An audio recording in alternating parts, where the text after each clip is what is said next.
Semua, perkenalkan saya Christopher Alfredo yang akan membahas mengenai topik Human Resource Management dari pelajaran manajemen perusahaan industri. Nah, Human Resource Management itu terjadi karena pada organisasi itu dibutuhkan kegiatan untuk mencari orang-orang yang akan bekerja dan juga kegiatan untuk memberhentikan pekerja yang telah ada. Nah, dapat dirumuskan atau disimplifikasikan bahwa Human Resource Management atau HRM itu memiliki pekerjaan untuk mengatur jumlah orang dalam waktu dan juga tempat yang tepat pada suatu organisasi.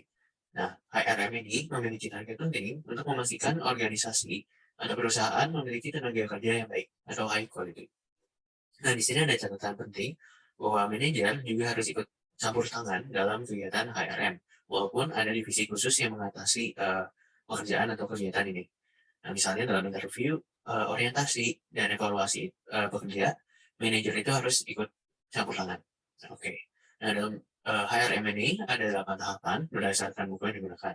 Nah, pada bagian pertama, yaitu untuk mengidentifikasi dan memilih pekerja, yang terdiri dari 3 tahapan, yaitu untuk yang pertama adalah HRM planning, yang kedua adalah rekrutmen dan recruitment, dan yang ketiga adalah seleksi atau selection. Nah, bagian kedua adalah memberi pekerja pengetahuan dan skill terbaru dengan tahapan keempat, orientasi, dan tahapan kelima, training. Dan bagian terakhir, itu untuk memastikan bekerja tetap berkompeten dan juga high performing.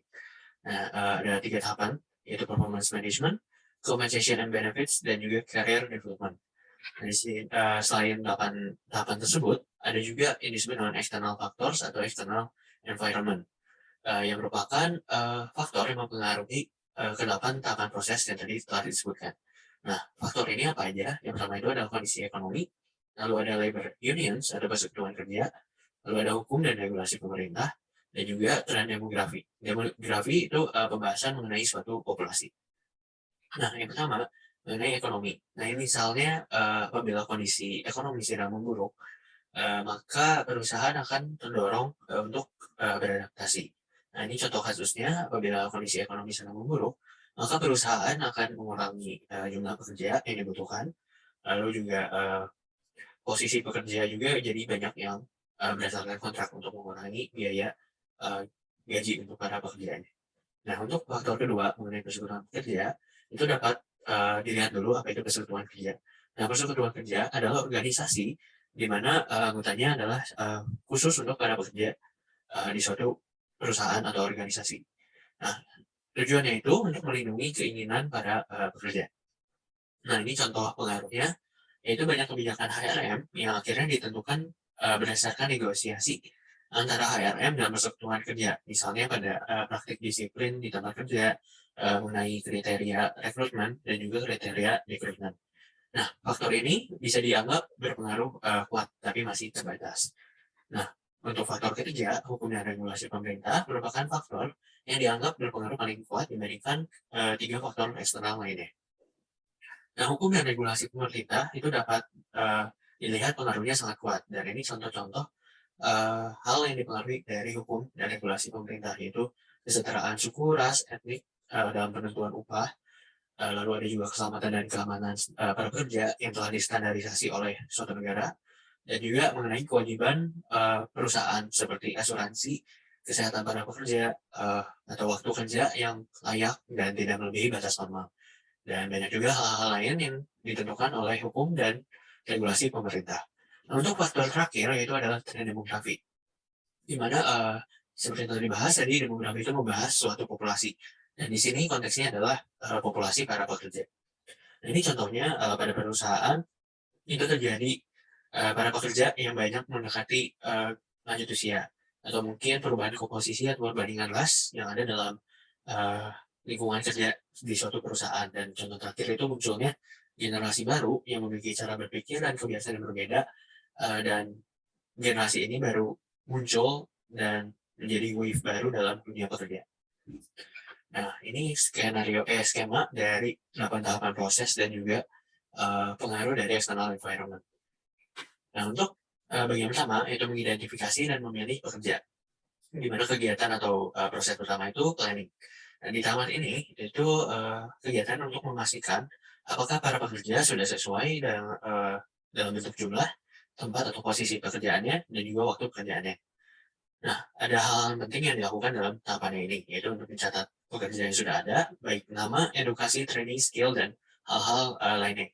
Lalu ada juga menganalisis suatu pekerjaan dan perilaku yang dibutuhkan pekerja yang melakukan hal tersebut. Jadi bisa ini kegiatannya disebut dengan job analysis.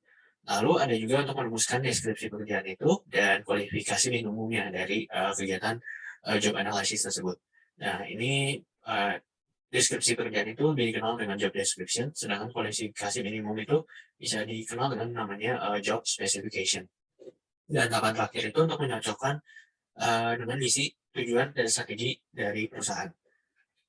Nah, untuk tahapan kedua itu mengenai rekrutmen dan rekrutmen. Yang pertama itu mengenai rekrutmen. Rekrutmen itu adalah kegiatan untuk mencari, mengidentifikasi, dan juga menarik perhatian para pencari pekerjaan untuk posisi pekerjaan yang ada. Nah, di sini ada 5 sumber dalam merekrut orang-orang. Yang pertama itu ada internet, lalu ada employee referral atau berdasarkan lingkungan para pekerjanya, jadi saling merekomendasi. Dan yang ketiga itu berdasarkan website khusus dari perusahaan tersebut. Yang keempat itu merekrut dari perkuliahan-perkuliahan yang ada.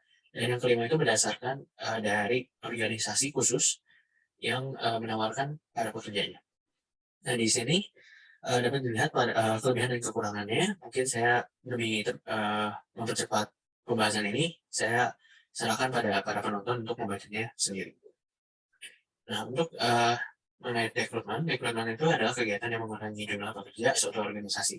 Di sini ada 7 jenis rekrutmen. Yang pertama itu firing atau pemecatan. Yang kedua juga sebenarnya pemecatan, tapi yang dikenal dengan layoff. Nah, perbedaannya apa? Kalau firing itu biasanya berdasarkan kesalahan pekerja, yang akhirnya diputuskan bahwa pekerja itu tidak layak bekerja di organisasi. Atau dengan kata lain diberhentikan. Nah, untuk layoff itu biasanya karena ketidakmampuan atau kesalahan dari organisasi sehingga tidak mampu mempekerjakan jumlah pekerja yang sudah ada sehingga perlu diberhentikan sebagian dari jumlah pekerja yang ada. Nah, attrition itu berdasarkan yang sudah berhenti, jadi para pekerja itu memberhentikan dirinya sendiri dan posisinya itu tidak dikosongkan, jadi tidak ada pekerja baru yang dapat mengisi posisinya. Nah, lalu ada transfer yaitu pemindahan posisi pekerja. Jadi dari statusnya sekian dipindahkan ke misalnya divisi lain gitu. Nah, untuk reduce work weeks itu membagi atau mengurangi waktu kerja sehingga yang awalnya jumlah waktu suatu shift itu sekian dipotong misalnya jadi 2 shift yang berbeda.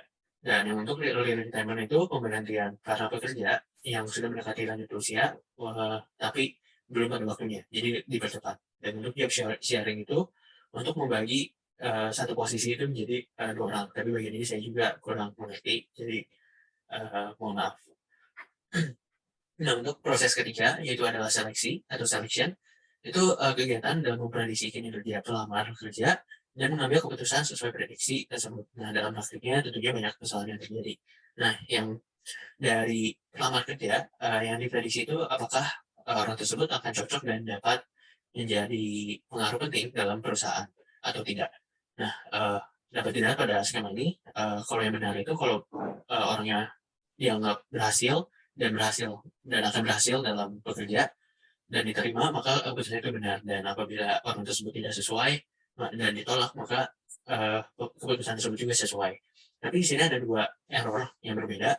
Yang pertama itu adalah reject error dan juga accept error. Nah, reject error itu adalah kesalahan yang terjadi karena menolak seseorang yang seharusnya dapat menjadi bekerja yang baik dalam suatu perusahaan atau organisasi. Sedangkan accept error adalah kesalahan yang terjadi karena menerima orang yang tidak layak, yang seharusnya tidak sesuai atau tidak layak dalam organisasi atau perusahaan tertentu. Oke. Nah, ini sebenarnya ada 6 cara dalam seleksi orang atau para pekerja.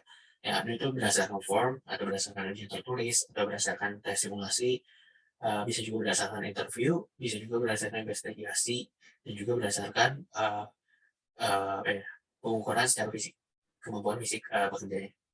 Nah, selain 3 tahapan tersebut, perlu diperhatikan bahwa pelamar kerja itu harus diinformasikan kelebihan dan juga kekurangan dari organisasi perusahaan. Dalam realitanya, seringkali perusahaan atau organisasi itu hanya memberikan poin positifnya, sehingga para pekerja memiliki ekspektasi yang tinggi dan akan kecewa pada saat mereka bekerja karena tidak memperhitungkan hal-hal negatif yang ada.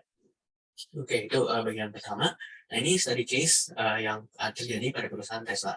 Dalam human resource planning, sebenarnya saya tidak menemukan bukti khusus dalam pembuatan rencana dan bentukan human resource. Tapi di sini terdapat uh, gambar dari lowongan kerjaan yang ada di web Tesla.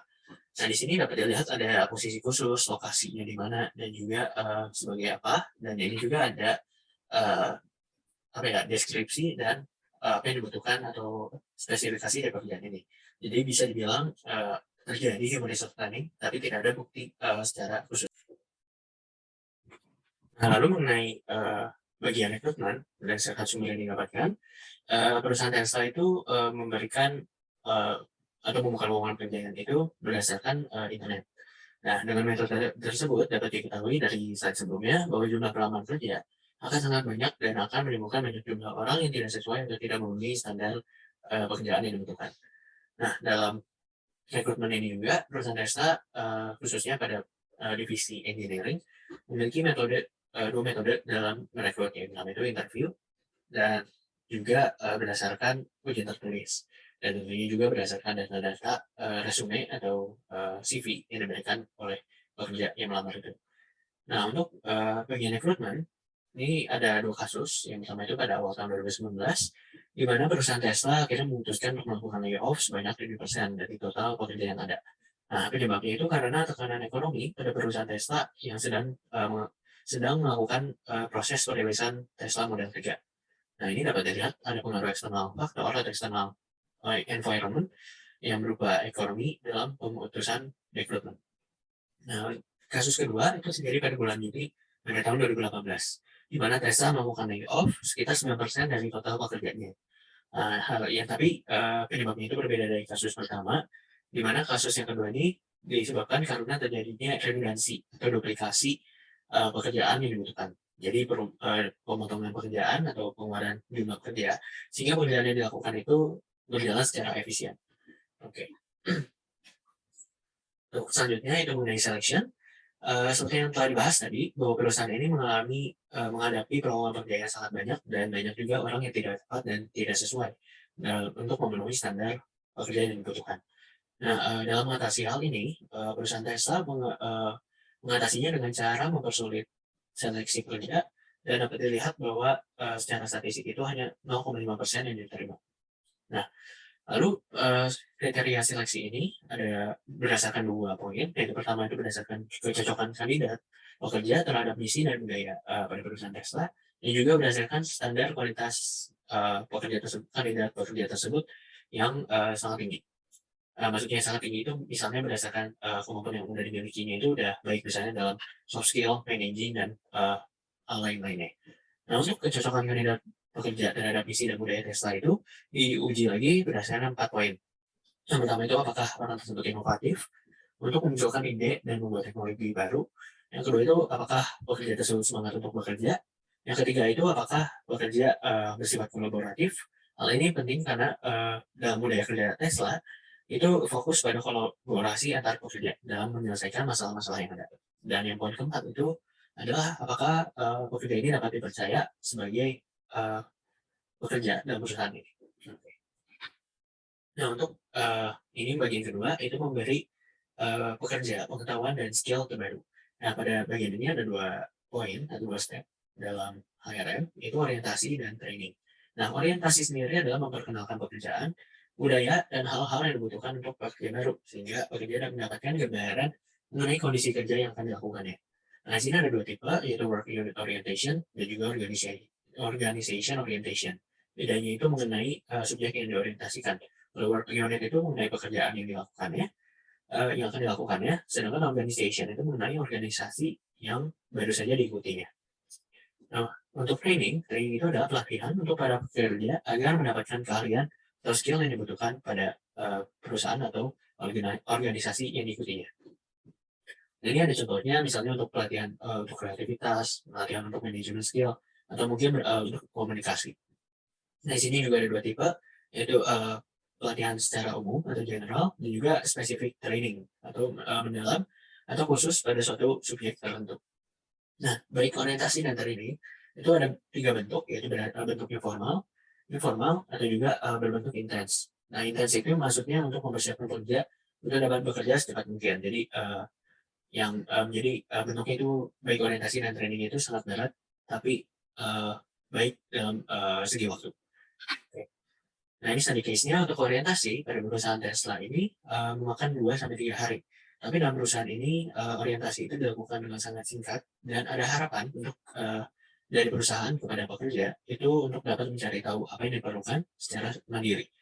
Nah, untuk training pada perusahaan ini ada program yang bernama Tesla Start yang merupakan program pelatihan untuk mengembangkan kemampuan teknis melalui kelas atau praktik di lab gitu. Nah, di program ini dapat dilihat bahwa tipenya itu spesifik karena para kandidat pekerja itu dapat memilih untuk belajar di divisi apa, yaitu apakah di divisi manufaktur atau di bidang otomotif. Dan tipenya juga sebenarnya sekaligus general karena hal yang dipelajari itu cukup luas dan umum, yaitu mengenai seluruh produk Tesla berdasarkan soft skill dan juga hal-hal ini. Nah, untuk bentuknya, program ini bersifat intens yang memakan waktu 14 sampai 15 minggu dan bersifat formal karena bekerja sama dengan universitas dan juga ada kurikulum yang harus diikuti. Nah, bagian ketiga itu memastikan apakah pekerja tetap bekerja secara efisien dan juga high performing. Nah, ini ada 3 bagian, yaitu performance management, compensation and benefits, dan juga career development. Performance management merupakan kegiatan di mana mengecek apakah para pekerja telah bekerja secara efisien dan efektif. Nah, caranya itu mengevaluasi apakah para pekerja sudah memenuhi standar yang telah ditetapkan. Nah, untuk bagian selanjutnya itu mengenai compensation and benefits, itu kegiatan untuk menjaga motivasi pekerja, di mana dilakukan adanya sistem kompensasi untuk menghargai pekerjaan yang telah dilakukan oleh para pekerja. Nah, ini ada 2 pendekatan, yaitu skill based pay dan juga variable pay. Bedanya apa? Skill based pay itu berdasarkan skill dan kompetensi pekerja, jadi bukan status atau peran dalam organisasinya yang menentukan kompensasinya. Dan juga pendekatan variable pay, yaitu berdasarkan performansi yang telah dilakukan pekerja. Ini mungkin bisa dilihat contohnya pada misalnya employee of the month atau pekerja terbaik pada bulan itu, maka orang tersebut berhak mendapatkan kompensasi dari organisasi atau perusahaan yang diikutinya. Nah, bagian ketiga, career development. Pada buku yang digunakan tidak ada pembahasan spesifik, tapi berdasarkan yang saya cari, itu merupakan bagian yang berhubungan dengan compensation dan benefits.